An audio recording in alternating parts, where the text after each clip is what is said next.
Hello everyone. So I have received many questions about my pumpkin spice latte recipe. So I decided to make this video and show you exactly how to make it 100% from scratch. Now, some people do not know about pumpkin spice lattes because they are mainly a product that is being sold in America. It is very popular at Starbucks, so it's actually inspired by the pumpkin spice latte from Starbucks.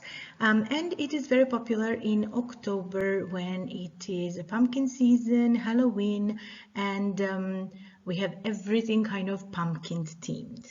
So let's see how you yourself can make 100% homemade from scratch pumpkin spice latte, and this would save you time and money from not having to buy them from Starbucks, but you can make your own according to your own taste and your own preferences.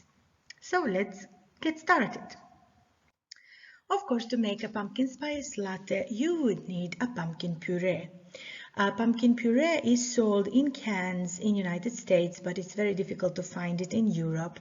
That is why I made my own pumpkin puree. So I had a couple of pieces of pumpkin, which I have cut into small pieces, boiled for about 10 minutes, and then mashed basically like a mashed potato. So the result was this.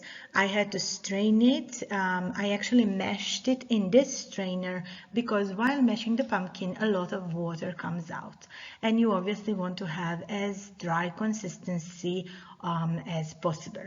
So just boil your pumpkin for 10 minutes and then mash it in a strainer so that excess water comes out. And then you have this wonderful, very nicely colored pumpkin puree, completely homemade. You can use a little bit of it to make your pumpkin spice latte. The rest you can freeze to make pumpkin spice lattes in the future, or you can create your own dessert, something on the lines of pumpkin pie with the rest of it. It is also very delicious to eat, just a little bit sweetened on its own. Maybe you can put some nuts in it, sweeten it a little bit, and you have a perfect dessert. After preparing the pumpkin puree, I've had to boil some milk with spices. Obviously, you can choose the milk of your choice, but here I have chosen almond milk, unsweetened almond milk, and I have included one cinnamon stick and one anise seed in the mixture. So I have put this on slow boiling so that the spices get very nicely absorbed into the milk. This is only 1 cup of milk, so enough to basically make my 1 cup of pumpkin spice latte. Here is another picture where you can see how the mixture looks like, and the spices. It is slowly boiling, and while it is boiling it becomes a little bit frothy, which is actually perfect. It gives it kind of a cappuccino consistency. So towards the end of boiling the mixture, I have also added mixed spice, only half a teaspoon in my case, but you can experiment with whatever is your taste. This mixed spice can be bought in any supermarket. Mine came from Pavi. To make it a little bit sweeter, I have added 1 spoon of maple syrup in the mixture as well.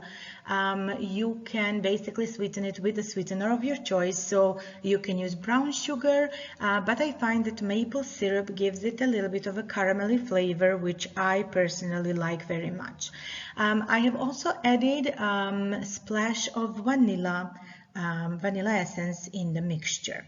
So after all of that, and after leaving the consistency to simmer for only a few minutes, this is how the mixture looked like. So basically the milk turned brown from all the spices and the sweetener and the splash of vanilla, and it was really nice and frothy, and basically the smell was amazing. The whole house smelled like cinnamon and pumpkin, which was beautiful bonus to this whole process.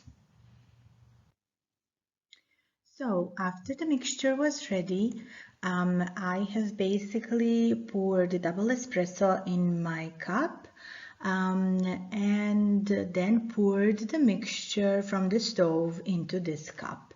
Here is a small video to show you how the whole process looked like.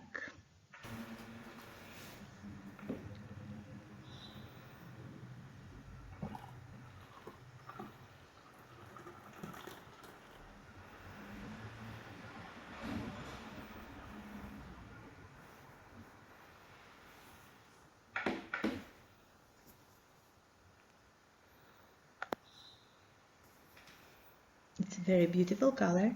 However, I have learned something from this experience which other videos did not mention.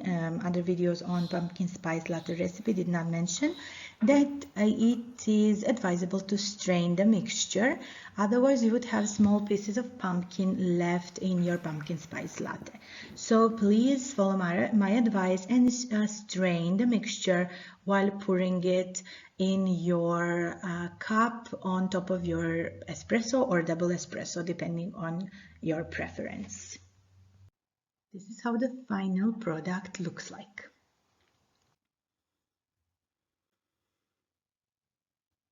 It has a very nice, beautiful orangey and brown color.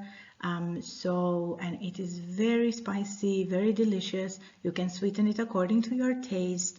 If you like, you can add some panna on top to make it 100% looks like pumpkin spice latte from Starbucks. In my case, I just enjoyed it without any additions because the taste was amazing as it is. Thank you very much for your attention. I hope that you enjoy this recipe and that you will try it and enjoy it as much as I did. Have a good day and see you next time.